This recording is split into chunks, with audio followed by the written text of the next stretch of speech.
How's it going, everyone? Welcome back to my channel. I know it's been 2 weeks. If you are a recurring viewer, you noticed that I did not upload last week. Um, but we are here for the BBDL playoffs. Last week I got a forfeit win, which was kind of unfortunate. I wanted to have that battle. But with that forfeit win, it did lock us into the #1 seed in the playoffs. So that meant we're taking on the 8th seed in the first round of the playoffs here. So there's 8 total that make it into the playoffs, obviously, and it's just like a single elimination, quarterfinal, semifinal, final kind of situation. So if we win here, we'll go on to the semifinals next week. I don't know who that would be against, but yeah, that is about it. So looking at my opponent's team, Harv, he has the Zero Aura, Rillaboom, Kyurem, Mega Aggron, Nidoqueen, Vaporeon, Talonflame, Silvally, Hisuian, Zoroark, and Wigglytuff. So a little bit about my opponent. He actually started off 4-0, and then just kind of kept losing, I guess. no slight. But yeah, he is 4-4. Managed to squeak into playoffs. I think he's one of the. I don't know if he's the manager of the league or anything, but he definitely is a mod. Might be like a co-commissioner or whatever. So yeah, that's cool. I know he got the wheel pick, so he got Zero Aura and Rillaboom back to back. So that was definitely a pairing he was going for. This team benefits a lot from grassy terrain. Only one Pokemon that doesn't get affected by the healing, which is going to be Talonflame. You have Pokemon weak to Earthquake like Nidoqueen, Aggron, Zero Aura, Silvally, depending on what typing it runs. So having that grassy terrain really helps with that. And then just Pokemon that really benefit from recovery like Kyurem and Vaporeon. Hisuian Zoroark is, I think, kind of a sleeper Pokemon. It's immune to 3 types because it's normal ghost, so it's going to be immune to ghost, normal, and fighting. Such a unique typing, honestly. So, and it's very strong. It can nasty pot. It's got a good speed stat. So it's got this this signature move called Bitter Malice.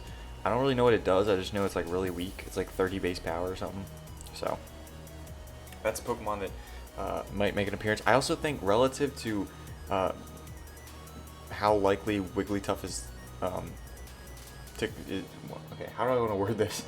Basically, I think Wigglytuff has a good chance of coming, which is surprising because it's a Wigglytuff, but it deals really well with Spectrier, because if I do run like a setup with Shadow Ball and Dark Pulse, it deals really well with that because it's immune to Shadow Ball and it resists Dark Pulse.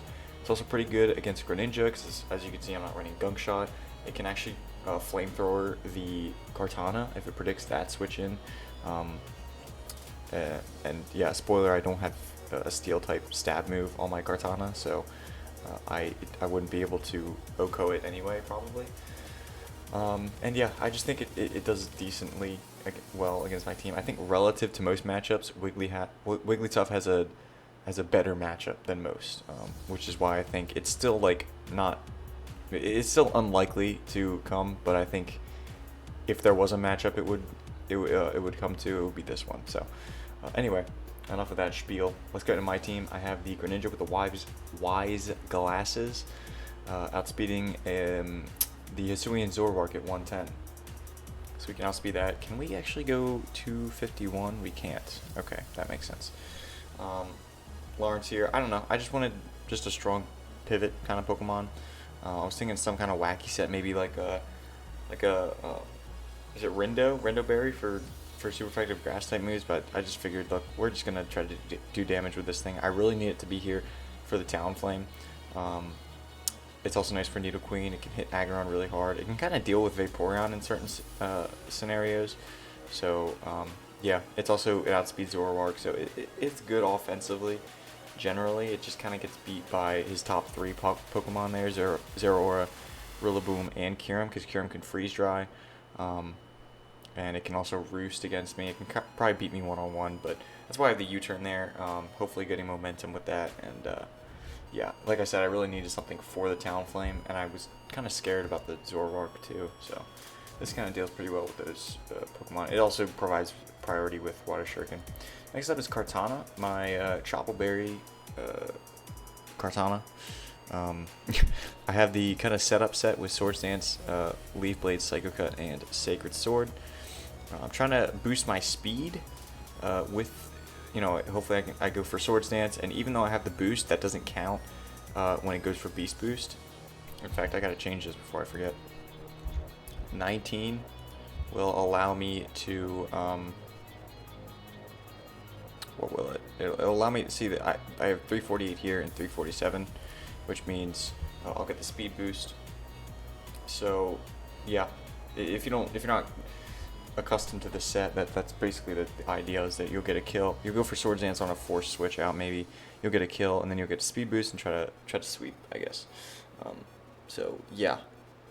The problem is Mega Aggron's very bulky. Also, I don't really hit Talonflame very hard. Psycho Cut, I'm pretty sure is non-contact. I'm not totally sure on that, and I don't really know how to look it up. It's also a high crit ratio, so that's nice. But mainly it's there so I can hit Talonflame with a non-contact move, and also it hits Nidoqueen a little bit harder, which is pretty nice. If he wants to try to Iron Defense with Aggron, it's not going to matter because Sacred Sword ignores boosts, which is really helpful. Chople Berry is also nice for the body press from Aggron. Also, maybe like a Superpower or a Drain Punch from the Rillaboom. Maybe a Close Combat from the Zeraora. Because I think Close Combat's more likely than like a Fire move because it'll hit Snorlax harder. So, yeah. Speaking of Snorlax, we have the Puddles with just max HP, max Spadef. With the immunity ability, because I want to be able to not get poisoned by something like maybe a sub-toxic Kyurem, maybe if Vaporeon runs toxic spikes from Nidoqueen, just whatever it may be. I don't want to get poisoned with this Pokemon at all. Leftovers with Body Slam, Toxic, Earthquake, and Rest. Yeah, just gonna try to switch into things, mainly just the Kyurem, Nidoqueen, Vaporeon, and Zoroark, and maybe the Talonflame, maybe the Wigglytuff as well. It's just kind of a blanket check for a few things that, you know, I want to be able to kind of just sit in front of. With Body Slam and Toxic, I should be able to break a sub-roost Kyurem's like substitute, and then I can Toxic as he roosts. Even if I can't break a sub in one, I can eventually, you know, he can't Toxic me because of immunity. I can eventually get the poison off on him as he roosts, because eventually he's gonna have to roost.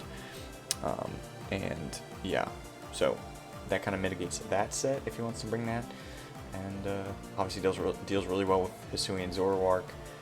I can't Body Slam it, but Earthquake is good for it because it's relatively frail on the physical side. So yeah, that'll probably just 1v1 it. Next up is the Sea Smoke Nidoking. It's a bit of a different set here. We got Black Sludge, Poison Point, because I'm running Fizz Def. I really don't have much for the Zeraora or the Rillaboom, to be honest, and I want something to be able to be immune to the Volt Switch, so we can't just Volt Switch around all game with the Zeraora, and also kind of punish contact moves, maybe like a Rillaboom's U-turn.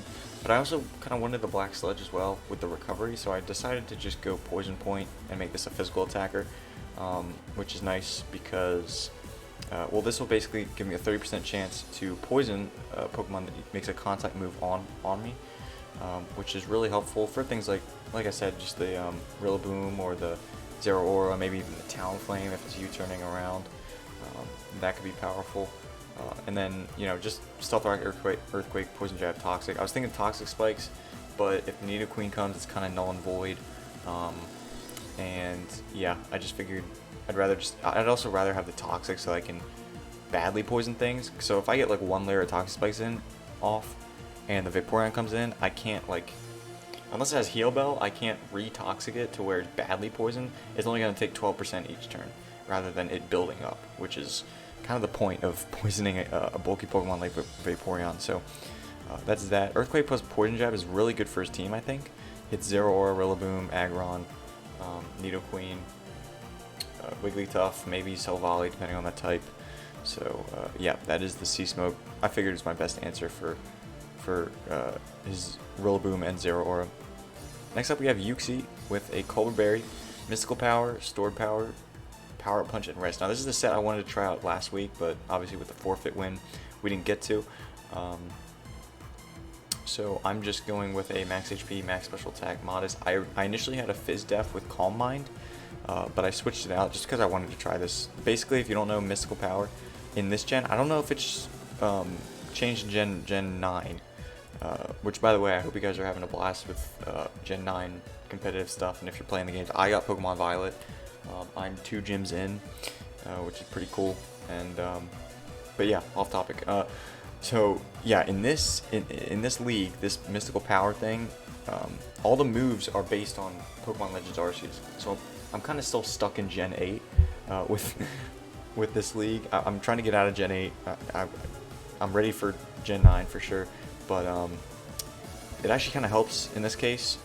It kind of helps in this case because Mystical Power is a move that will boost, has a 50% chance to boost your defenses if your defenses are higher, or your offensive stats if your offenses are higher. So I can go max special attack modest, and you can see my special attack stat is still lower than my defense stats, which means, I think I have this right, which means it'll boost my defenses, which is better because, well, it's a bulky Pokemon. I want to be able to take hits better. And then I can store power if I'm at like +6/+6. That does a ridiculous amount to anything. Power Punch is mainly so that I can kind of snowball against the Aggron, and it also gives me, I don't really want to lose speed on this Pokemon. I'd rather just still go modest. I know it's going to hinder Power Punch, but eventually I'm going to do a lot of damage with it, and Stored Power is going to be even more strong as I'm boosting my attack stat. So yeah, and then Rest just for recovery. I figured Colbur was better than Chesto because Zeraora and Rillaboom will probably be clicking knockoff on this, in which case it doesn't really matter that I'm Chesto because it'll get knocked off. At least Colbur helps mitigate that damage a little bit. So last but not least, we have Galarian Zapdos, Choice Banded with enough speed for Kyurem. We're going Close Combat, U-Turn, Brave Bird, and Thunderous Kick. I'm going to be honest, I'm probably just going to be spamming Brave Bird if he doesn't bring Aggron, I guess. Because other than Aggron, then nothing really deals with Brave Bird here. Unless he brings like Steel Silvally. But even then, like, you don't really want to switch that in because I can just Close Combat that. I'm hoping to catch him off guard with the damage. Nothing takes 2 hits from this thing, if I'm being honest. And I don't feel like I need to run Choice Scarf. Because as long as I keep Nidoking healthy and relevant in the game, I don't really need to have this Pokemon outspeed Zeraora. It's going to outspeed Rillaboom anyway. No one runs Scarf Rillaboom, and even if you do, I mean, you can't do much damage to Zapdos anyway. Scarf Kyurem, if he brings it, I'll just switch into Snorlax. It's fine with me. Scarf Nidoqueen isn't a thing. You know, Talonflame, I mean, I'll probably outspeed it anyway. I outspeed a Talonflame with no speed investment by 3 points with 319, which is kind of a hidden gem, because that's there for the Kyurem, but it also allows me to outspeed the Talonflame. So yeah, that's nice. Oh, I'm also speed creeping the Silvally, obviously, with that. So the only other Pokemon I guess it would be helpful to be Scarfed against is going to be the Zoroark, but again, the trade-off, I'd just rather have a lot of damage, and that's what the Choice Band gives me. It allows me to hit Aggron really hard with that Close Combat. I can also lower defenses with Thunderous Kick. That's an option. So yeah, we'll see. That's gonna be it. Again, playoffs, if I lose, I'm out, and we can move on to Gen 9 finally. And that's so weird to say, honestly. Just saying Gen 9, it's crazy. I've been saying Gen 8 for like 2 years. Anyway, if we lose, we can move on to Gen 9. If not, we'll have to wait another week and go ahead and advance to the semifinals, which it has its own perks as well. So anyway, I'm going to cut to the battle right here, and I will see you right there. Alright, here we are in the battle. As you can see, my opponent brings a team of Zeraora, Rillaboom, Wigglytuff, Vaporeon, Talonflame, Kyurem. So no Mega Aggron, no Nidoqueen, no Zoroark, Hisuian, and no Silvally. So it's a pretty good team here. So let's see what we want to lead with. I'm not surprised he brought Wigglytuff. I think it's pretty decent against me, to be honest. Only thing is I didn't bring Toxic Spikes, which is kind of annoying since his only defogger is going to be the Talonflame. So T-Spikes would have been really nice here, but at the same time, Toxic also is pretty good there. I'm thinking either Rillaboom or Zeraora leads. Seems like it makes sense. No Mega Aggron's really good for Katana, or Kartana, whatever. Choppleberry is probably going to come into play at some point. Okay. Let's see. Potato Addict has joined.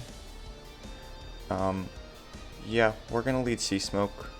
Rillaboom leads. This is a pretty good lead for me, because he's probably going to U-turn, and I can get my rocks up immediately. He just hard switches into Vaporeon. Okay. So I got my rocks up. That's good. I guess he didn't want to risk the Scarf, maybe? So what is he going to click here? I don't know. Do I have to be... Okay, hold on. I don't even have my any calcs up. Just a minute. Okay, I'm back. Nothing probably changed for you guys, but... Oh, voice crack. Nothing changed for you guys, but I had to make sure I get my damage calc up here. Oops. Oh, I closed it again. Hold on. Okay. Break time again. Okay, sorry about that. I have my team in the calc now. So I don't know what he's going to go for, to be honest. Flip turn is definitely possible here. He doesn't seem to have the best answers for my Uxie, to be honest. So that is also a pretty safe switch in if I decide to do that. I can also go Puddles pretty easily here. If he wants to Toxic, that's fine with me. I will go Puddles.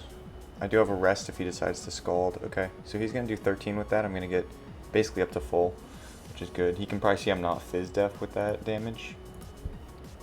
Let me go ahead and clear imported sets first. And then refresh. And then that should be able to work. Okay, Zero Aura comes in. Okay, I can't Earthquake very well with the grassy terrain up. I mean, even if I could, I probably wouldn't, because the close combat seems pretty obvious here. He could also knock off, but I feel like bringing in Nidoking is my best option anyway. He does close combat. He sees we're going to be Fizz Def here, which is good for me. I do get the Poison Point as well, which is awesome for me. I'm going to go ahead and Toxic on the Vaporeon switch in. That really helps me out. I hope he's not Heal Bell. I'm going to assume he is, though. He does have Flip Turn, so would it really be Flip Turn, Wish, Protect, Heal Bell? I doubt that. So let's go ahead and go into... I think Lawrence is a decent switch in, maybe. I could just Earthquake and see what he wants to do here. Grassy Terrain's about to go down, which is great news.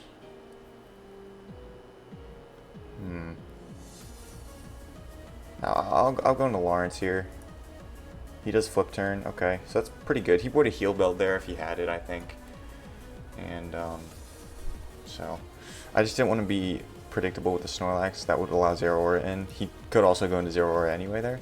But okay, so does he have... Yeah, so he's got the heavy duty boots on the Wigglytuff here. That's interesting. We are going to go ahead and... What does Wigglytuff do in this situation? Is he gonna go for a Fairy type move? What if he just predicts the switch and I stay in and surf? He could definitely be like... Oh god, I don't know. Maybe, what if he's like AV? Would that be nuts or what? That would be pretty crazy. Surf isn't gonna 2-hit KO unless he's like max Fizz Def, in which case it will. We're gonna go ahead and see what kind of damage... Oh, he doubles. Okay. So we get the U-turn. Oh, he's got boots on this too. So boots, Vaporeon. Maybe he just boots everything, man. Oh wait, or is he? No, he must be a grassy or terrain extender with Rillaboom. Wait. No, never mind. Never mind. That was just a stupid thing to say because it's obviously false. He doesn't have really the best Brave Bird switch in. His Talonflame is going to be really annoying though, for sure. For sure. I really don't want to risk Azteca. I don't want to risk it getting burned from the Talonflame, because that would really suck. I mean, I'm doing a lot of damage with Brave Bird, like a lot of damage. If he's Fizz Def, I still do a lot. So, But if I bring in Azteca and then U-turn on the Talonflame switch, I can bring in Lawrence for free. And then probably Dark Pulse, and at that point, I can probably take on Vaporeon pretty well, I'd say. Vaporeon, if it's Fizz Def, I mean, Dark Pulse isn't going to knock it out or anything, but it'll still do a decent chunk. And with the Toxic racking up, that could be really helpful. Dark Pulse does a decent chunk to Rillaboom as well, about half. That's probably my play here. I can't, I really don't want to get burned right now. I really don't.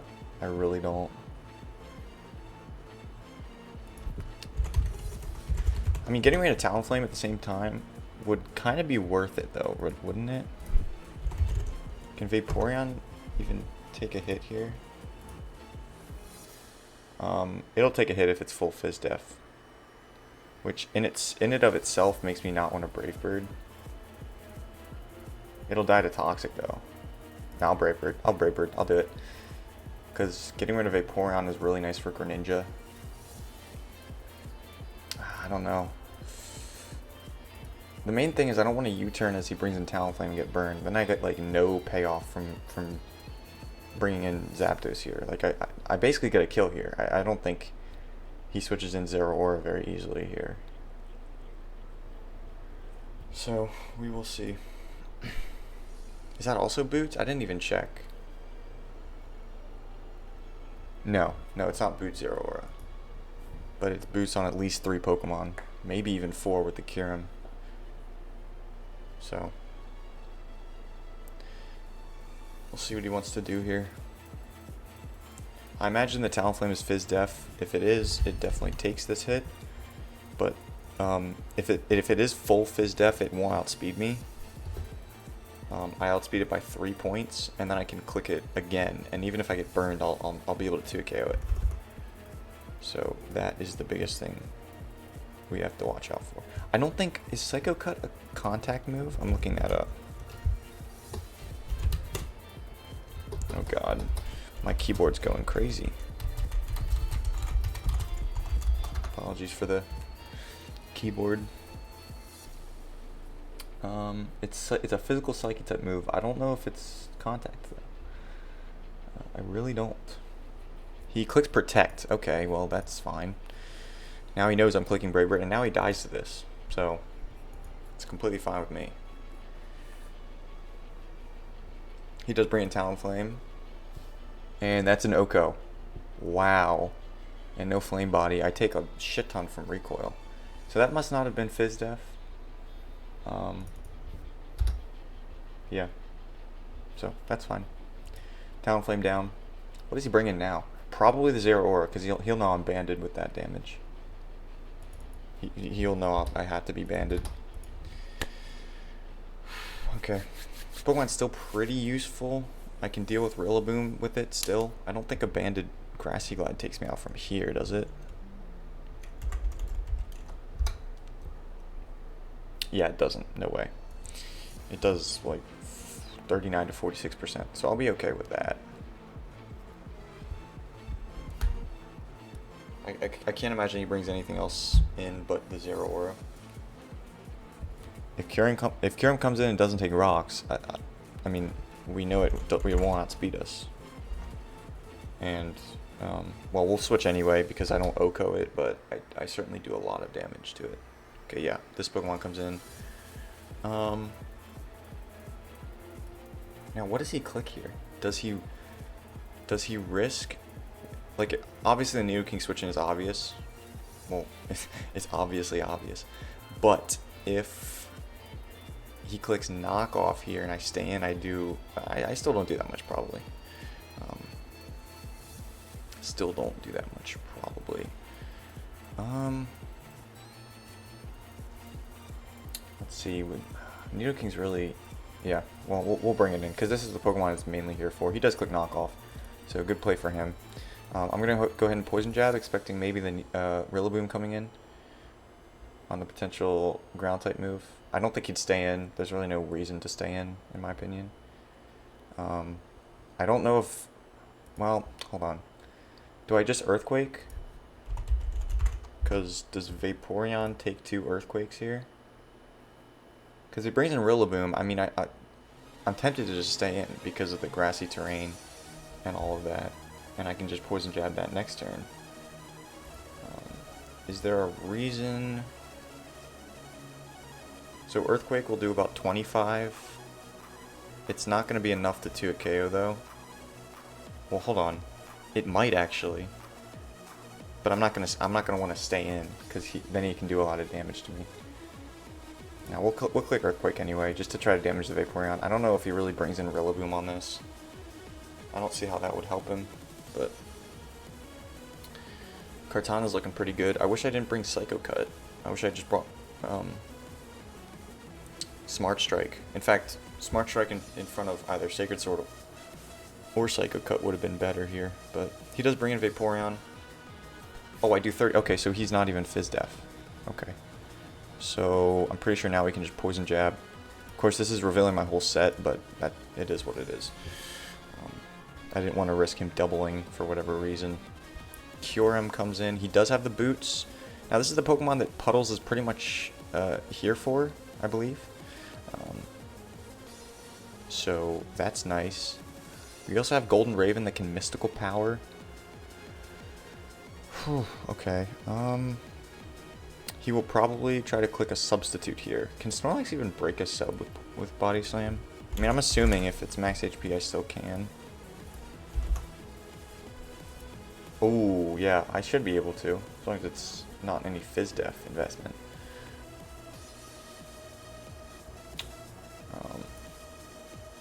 I really want to keep this thing out just I want to keep this thing around purely to do damage to these top 3 Pokemon here.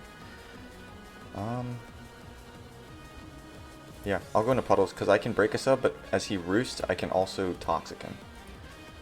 So he can't Toxic me because I have immunity. He does Focus Blast, he misses unfortunately. I do fade the sub, and now I believe I just Toxic. Okay, he does 38 with that. I hit the Toxic. Now, do I even bother resting? I don't want to rest as he switches. I don't know why he would switch, but I mean, it's a potential. Okay, so he Focus Blasts again, connects it again, gets a Spit F drop, which is unfortunate. I'm not even gonna switch because I don't need this Pokemon. He does miss, unfortunately for him. Although he brings in Rillaboom, is this thing gonna try to set up on me? That would suck if it did. Oh, it is. I connect the Toxic though. He's not Lum. Okay, beautiful. Thank the Lord, man. Alright. So from here, the Zapdos would still be able to... What's this guy gonna do here? The Zapdos will still be able to take a hit. I'm gonna Body Slam. He's gonna go straight for the Grassy Glide. So he's not...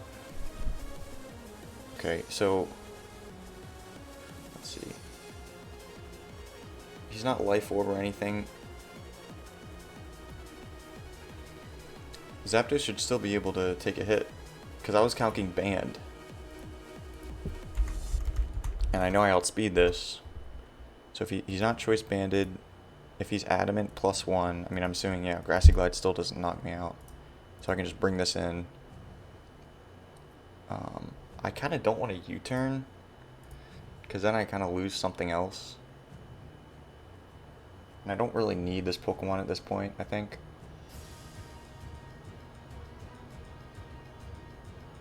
So yeah, I'm just going to Brave Bird. Oh, he's got the Koba Berry.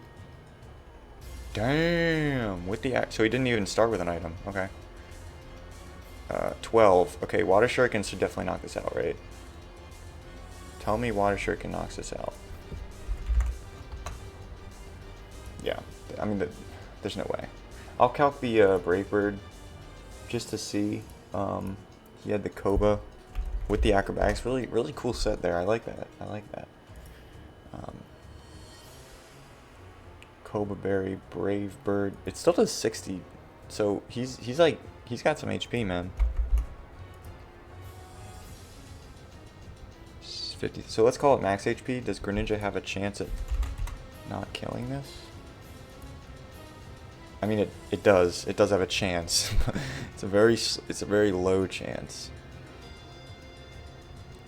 Hold on, this means that I can just bring in Paper Cut, right? You don't outspeed me. I can get the kill, get the speed boost, and I'll still have Grassy Terrain for one turn, so that I can do some stuff. And yeah, there's no way he wins this, right? Yeah, I think I just pick up my free kill here with Paper Cut. He does have close combat, so that's what he'll go for with Zero Aura, but it won't knock me out because I have the Chople Berry. In fact, no, I can't. Yeah, I can't click Swords Dance here because then I won't. Because then the Toxic will knock him out. Yeah, he'll glide. Oh, I get it. Oh, I'm so dumb. Oh, I got a defense boost. I'm so dumb. Oh, I didn't even think about that. Well, I do have the Koba. That does like 0 damage. Okay. Alright, man. I'll click Leaf Blade. Does a pretty good chunk. And I'll knock him out. Oh, he'll protect first. Alright, so I get the 4-0 win here. I didn't even think about that. I just put Eevees into defense, not thinking, because so the defense was the higher stat there by 13 points. So I got a defense boost, which actually kind of worked out there.